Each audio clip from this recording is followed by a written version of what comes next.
good afternoon, Mr. Renzo Andrich, the President of the Global Assistive Technology Information Network.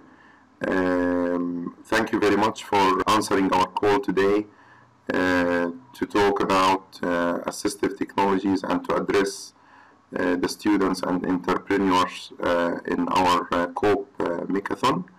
Mr. Renzo holds a master's degree in electrical engineering from the University of Padua, Italy, back in 1979, and he's currently an assistive technology consultant as well as the president of EASTIN.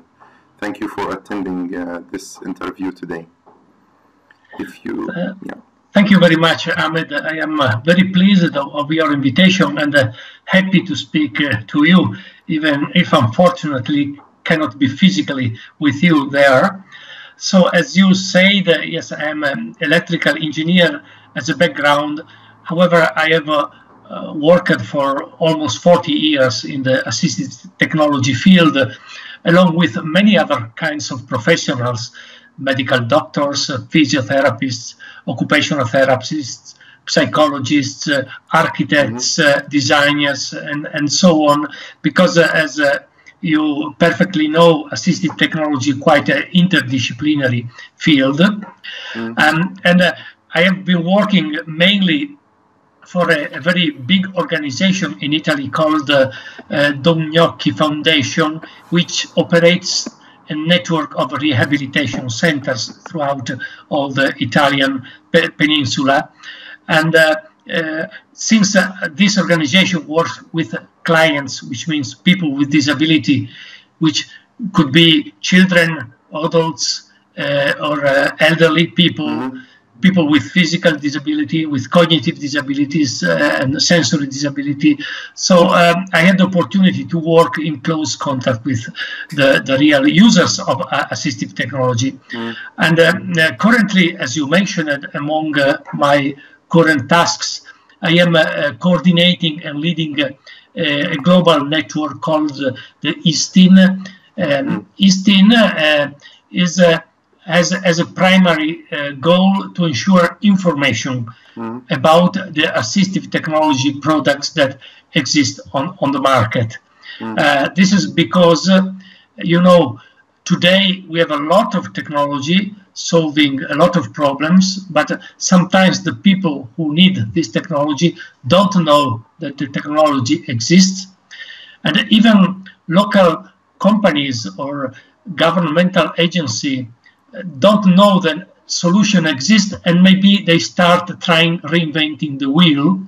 So the EASTIN tries to make this information in the hands of everybody in the world in all possible languages. And so this is what we are doing. A very narrow but specific goal is to ensure information. It sounds excellent that you have this kind of global network that anybody can search and look for solutions in their areas and have access to information.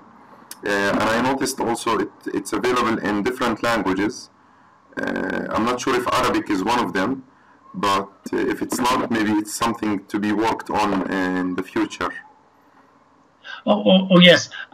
You know, just to clarify, EASTIN in itself, it is not a database. It's a kind of specialized search engine. So it fishes the information from other national databases from other countries. Today we have 7 national databases from 7 countries that feed the system. These are mainly from European countries, but also from Australia, and we hope also in the future to integrate other databases existing in America or in Asia and so on. Of course, today one could approach the issue of languages by using machine language translators, such as Google Translate or whatever else. However, we know that when we come to a very specific subjects like assistive technology, sometimes this kind of automatic translators are not refined enough to make the people understand the details. Especially the terminologies. Exactly. So that's why we rely on our partners in the network. So we have three kinds of partners. I mean, the partners, the real partners, they are those who have the databases.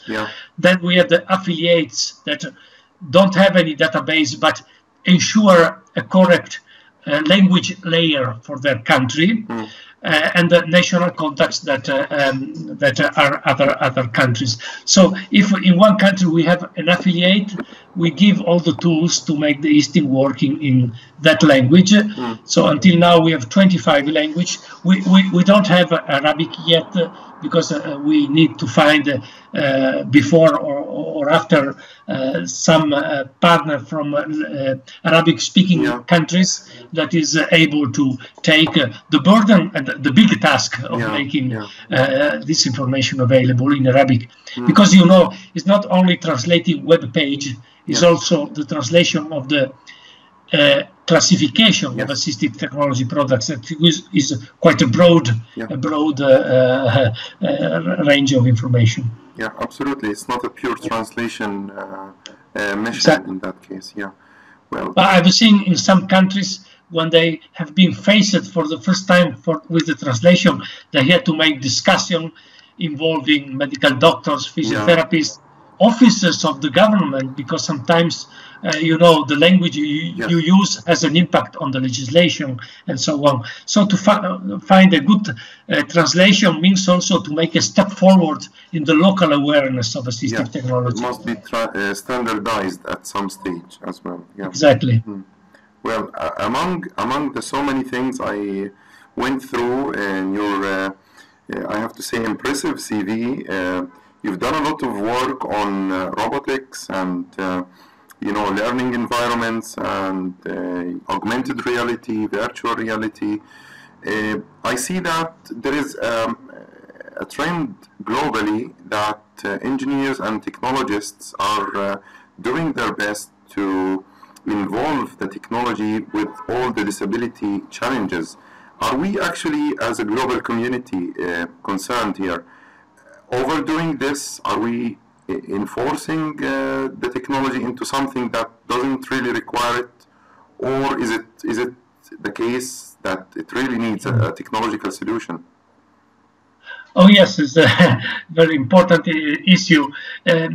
You know, we as engineers tend to think in terms of problems and solutions, while people who live disability in their life, they have a very practical approach. I mean, sometimes we invent a high technology solution that maybe are not really appropriate. Maybe the same problem can be solved with very easy and simple things and at no cost.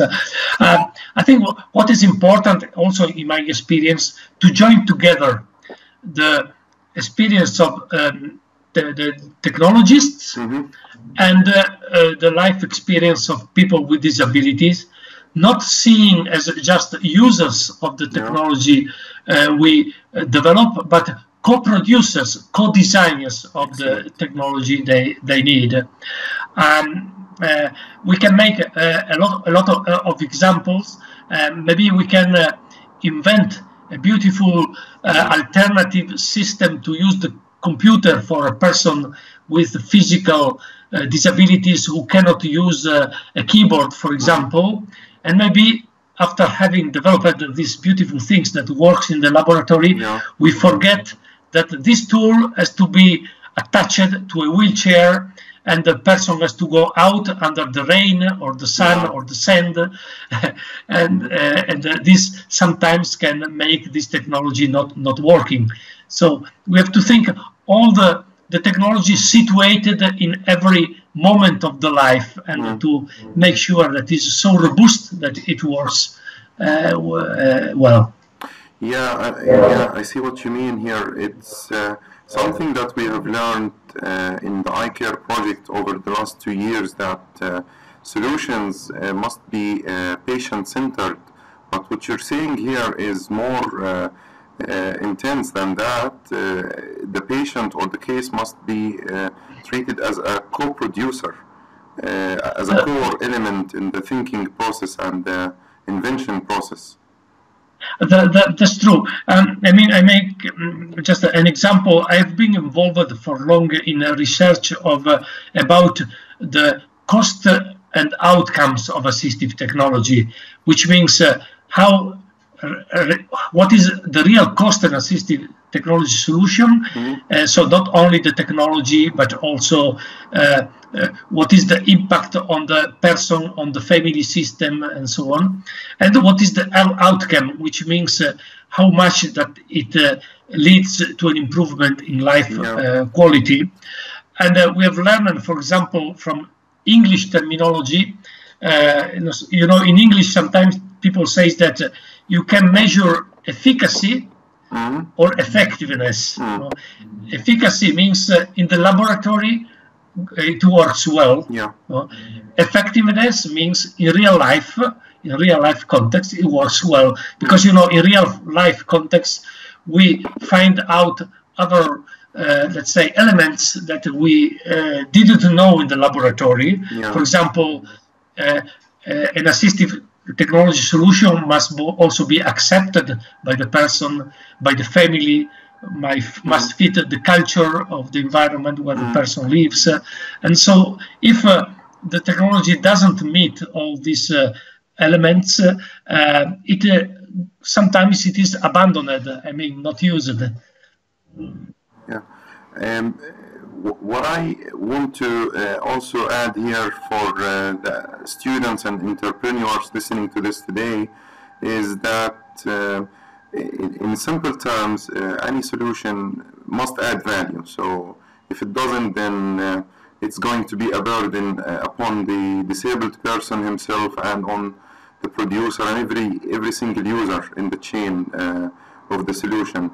So added value is an important issue, and efficacy and effectiveness, what you've explained, is another way of putting it to the audience.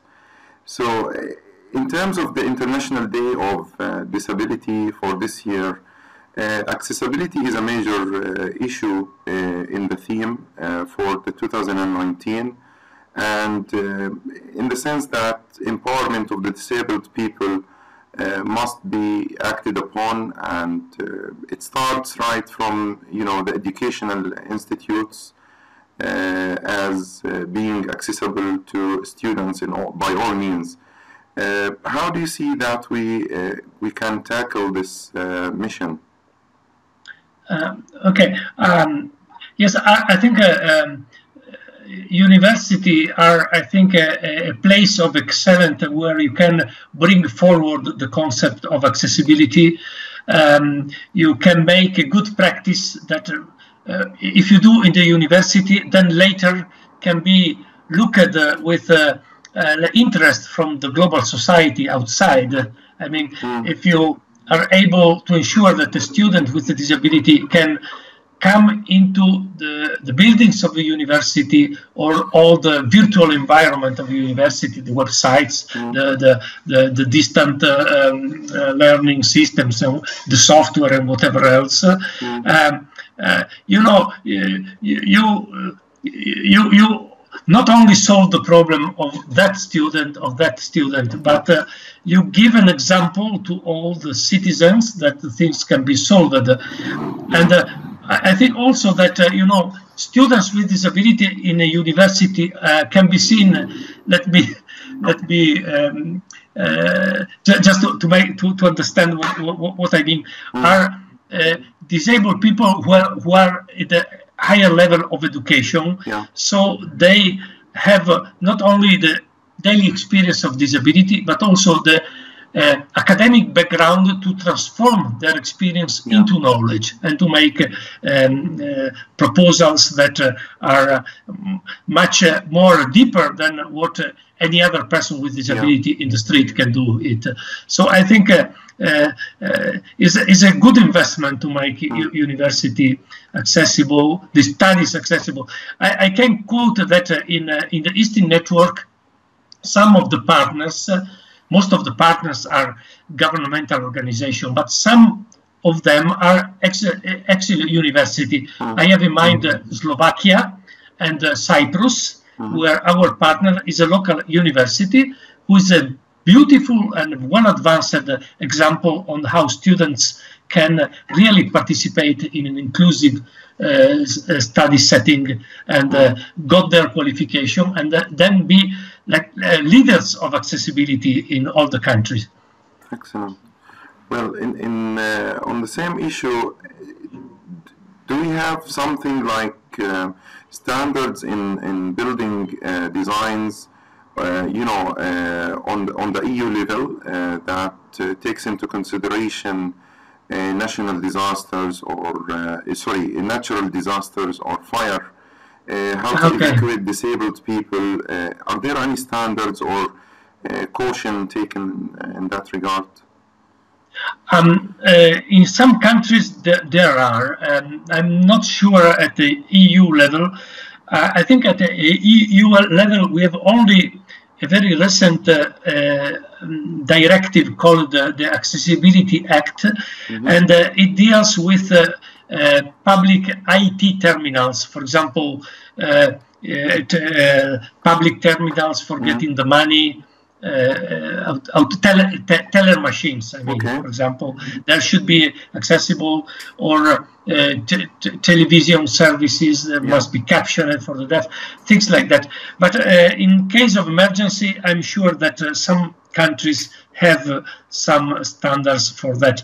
But if I well remember, I go just by heart, I know that especially UNICEF, you know, the agency of the United Nations, is developing a program for ensuring that emergency situation with people with disability is managed in a proper way. I mean, it's a mandate of the UN Convention for the Right of People with Disabilities. There, they say, the convention, that also in case of emergency, disabled people must be looked after in a certain way. And I know that UNICEF has a program for that. But maybe I have to look more in detail if you need this information. Yeah, one thing that comes to my mind now is that maybe it can be done in a way that an information system somewhere in the institute's databases alerts, you know, the emergency forces that there is a disabled person in this building, in this floor, so that they take, you know, extra care when they look for people trapped inside buildings and so on. It can be managed by, you know, wireless networks or information systems. Yes, I think it's a good idea. I know, for example, in the legislation of my country, we have since 20 years very strict rules on accessibilities of buildings. So you have, let's say, no stairs. You must have no stairs or ramps or whatever else. But if the building is particularly high, that it makes unreasonable if there is a fire to escape through kilometers of ramps under fire. So the legislation says there must be in this building some rooms isolated from fire. They are called the secure rooms. They can stand fire or seismic problems for at least 3 hours, just to give the time to the fire brigade to come there and to pick up this person from a special exit from there. So I know this approach in my country. And since we have several earthquakes, this is being proven quite valid. Okay, I hope you're safe in there. So we're reaching towards the end of this chat, Renzo, and I would like you maybe to give us a little bit, you know, look at the future, if there are any active fields of research or trends in these technologies that we call or might call as assistive or rehabilitation technologies. Any words of advices as well for the audience today? Okay, I suggest to have a look at a recent document from the World Health Organization.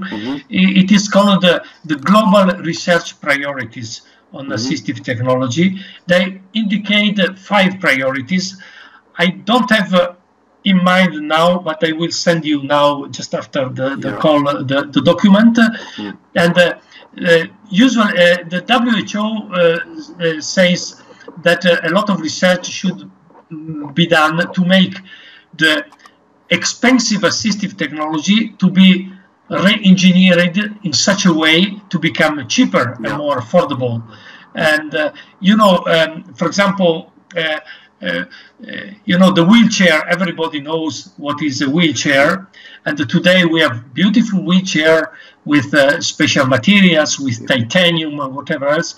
But if you think the design of the wheelchair is the same design since 1 century, and why somebody could not reinvent not the wheel but the wheelchair to think about a vehicle that is some flexible vehicle that can be used by able-bodied people, for example, in the street where, for example, there is too much traffic, and the same device used in a different configuration for a disabled person or for an elderly person.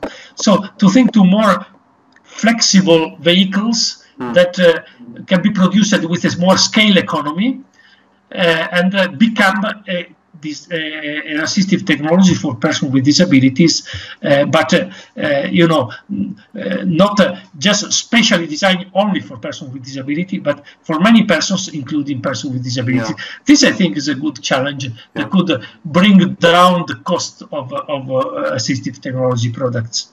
Yeah, that's an excellent thing, actually, to re-engineer existing solutions to make them cheaper and more spread. You know, it's an excellent mission and not an easy one, to be honest. So, and then, of course, there is all the world of IT that, you know, that's nobody is able to predict what is going to happen in the future. A lot of opportunities for persons with disabilities. Yeah, I'm sure, there is plenty of work to be done in this regard. Well, thank you very much. I hope we have more time to continue this interesting chat, but I'm sure that we will do more in the future, and we will have more joint activities, hopefully in the near future. Thanks a lot, Mr. Renzo, for this interview. So thank you, Ahmed. I try to say it in Arabic, shukran, and in Italian, grazie. Gracias. Okay. Thank you very much, and have a nice day. Cheers. Goodbye. Bye.